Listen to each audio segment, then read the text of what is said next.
all three asking about Dawah training program. As far as I am concerned, personally, I've taken very few Dawah training programs. I've taken a couple of Dawah training programs for the local people, that the Indians, and I've taken 2 international Dawah training programs in my full life. That's a complete course.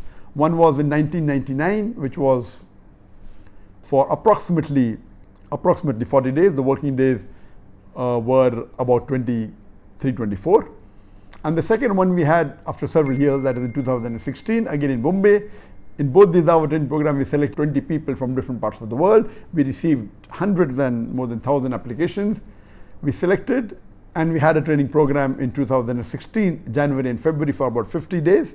The working days were about 33. And we have recorded this Dawah training program. Personally, for me to conduct Dawah training program is too time consuming. That is the reason the last Dawah training program we recorded it. And inshallah, if time permits, we'll edit it and have it on the satellite channel and other media also.